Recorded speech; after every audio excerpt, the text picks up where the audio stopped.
Hey everyone, it's been a while since the last Babble, which was the first Babble. I've obviously still been playing basketball, and also I've been going out to practice when I can. I just been feeling really tired these past 2 months pretty much, and haven't really felt like I've had much time to do much editing other than the just the weekly basketball stuff. But here I am now. I've been wanting to talk about this topic for a while, and that is just things that I feel like I would do differently if I were to restart playing basketball again. And obviously, this is all in hindsight, and I wanted to just clarify that because I've felt like I just never really had a good place to that I felt like I could go to look for direction or learn what to practice. So, I mean, this whole time I've just been going off of my own newbie intuition uh, to decide what I think I should be working on. But yeah, with that said, let's get into it. Let's start with some things that I think I would do the same. Um, so, like I said in the first babble, I think hoop culture can be kind of toxic. And if you're bad, then there are a lot of guys who will get angry or annoyed just because you're on the same court as them. Um, and for me, I don't think I have the mental toughness to ignore that. And I do have friends who would tell me that when I touch the ball, I should just shoot it. Um, but that's really just not me. Um, so I had to figure out a way to try to minimize that anger and annoyance of my peers. And uh, the way that I decide to do that is to just make sure my effort is always really high. And pretty much what that means is playing really hard defense and trying to crash the boards. As long as I have the um, discipline to remember to do that. And a lot of times there'll be these like good players that they'll seem to kind of respect that. Like they can tell that I'm not very good, but they're happy to play with me or against me just because it's not I'm not really ruining the fun because I'm able to still play like pretty good defense and get some value out of the rebounds and stuff. Um, Now in a similar line to that, something that I think I could have done more is just taking off faster in the transition. And I learned this when I went to a preseason game recently. Just watching all these like pros or aspiring NBA players, just as soon as their team gets the rebound or they're about to get the rebound, just how fast they're able to take off. And I think even as a new player, just being disciplined enough to pay attention to that, I think I would have been able to score a little more and get a little more value. And there are a lot of guys who they like to just look at the shot and see if it goes in and watch who gets a rebound before they react. But yeah, I definitely could have taken off faster. And I'm this is something I'm trying to do right now as well. Another thing I would do differently is just focusing more on layups. I think in my early days, I just spent way too much time on trying to learn how to shoot. Um, and in reality, especially at the time, I wasn't even doing that much jump shooting in game because I wasn't finding those looks and wouldn't have enough time to shoot it the way that I was practicing.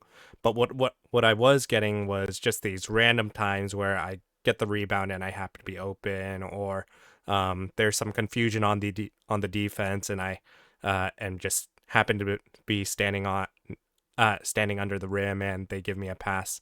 Um, and I would botch a lot of those layups. So I think if I had just practiced doing layups, and you know what, I think the problem is that layups are not that fun to practice. It's a lot more satisfying for me to just keep shooting the ball around the court in practice. Um, but yeah, in hindsight, I think I should have done a lot more, just these little layup drills and things like that. And I should have realized that there are a lot of different types of layups, and just little ways that makes it more difficult, like different angles or scooping it versus going overhand, or uh, or even just like where you're looking when you catch the ball. So yeah, I think I would have focused a little more on layups. Now back on the topic of shooting, I think I just spent way too much time practicing shots, and there's a number of reasons for that feeling. I think uh, first of all, I in hindsight, I do not feel like I have kind of natural skill for shooting, and maybe that. will change in the future. Maybe something will just magically click, and I'll be like, oh, maybe I am good at shooting. But I think given how much time I've practiced shooting, I still don't seem to be able to perform in game or even in practice. I feel like I'm not able to shoot very well. Um, but another problem I think is just I think I obsessed over having the perfect shot a little too much. Um, and the reason why I think that's a problem actually is um, there's just so much conflicting information out there, especially only on YouTube. Um, and because I'm coaching myself, then it's pretty difficult to find my own flaws in my shooting. And there'd be times where I'd be like, "Hey, my shot looks kind of weird, but I don't even know what to change." And it would have been easier if I was younger and had a coach or something like that. But yeah, I mean, in game, I wasn't even getting the same looks as I was practicing, and uh, I mean, spent a lot of time just doing form shooting right under the hoop, but I also did a lot of like mid range. So maybe if I had practiced 3 pointers only, and that's probably like the coach's nightmare in terms of advice to only practice 3 pointers. But honestly, that was the only look I was getting. Just people didn't respect my 3 point shooting, so I'd get a lot of wide open looks there. So yeah, maybe if I hadn't followed this advice of, oh, you need to earn the right to shoot from far away. So you have to make like 9 out of 10 up close, then you take a step back and you have to make 9 out of 10 again and keep stepping back. Maybe if I didn't listen to that then and just went straight into 3 point shooting practice, maybe I would have been more successful in my early days. Um, but yeah, in general, I just feel like I could have spent more time on some other areas. Um, and yeah, I guess one of those other areas would be dribbling. I think, funny story first, when I first started kind of getting into basketball, it was kind of because I was seeing these Steph Curry warm up drills, and I just thought it'd be cool if I learned how to do that, even though if I'm not playing basketball. And this was like right at the start of COVID too, so there was like no opportunity to play with anyone. But I just thought it'd be cool to learn it. Um, but yeah, I spent quite a bit of time of doing those drills, and then I found some other like dribble drills and some dribble combos and things like that. Um, and especially with my left hand, I think it did help. Just I was doing a lot of like these pound dribbles and random things like that. But in hindsight, again, I think given my time constraints, I think I would have told myself like, let's just learn one in-game move, and work on different options from that. Um, at this point, my go-to move has pretty much been everyone has a different name for it, but just the hang dribble or float dribble or hesitation dribble, whatever you want to call it. And then the options from that would just be going, go straight, crossover, or pull up into a jump shot. Um, so yeah, I think I would have told myself just work on that, and uh, it probably would have been hard at the start with my left hand, but I think if I just practiced that one move, it would have been okay rather than spending all this time doing pound dribbles with the left. Now, the final thing that I think I would do differently is just look for more opportunities to play one on one with people. I think I just was not getting enough experience of kind of real game, uh, real game experience.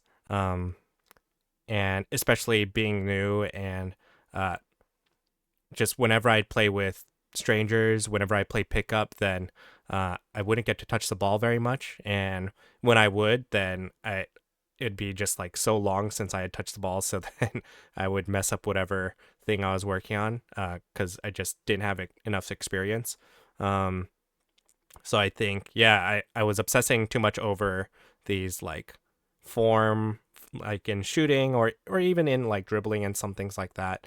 But there's so much that can vary when you're playing in game, and there wasn't much opportunity to play one on one, but there are a few times that I'm practicing at the park and there's someone on the other hoop and they ask if I want to play, and I'd just be like, no, I'm in the middle of a workout. But I think that one on one experience would have been pretty valuable had I done it.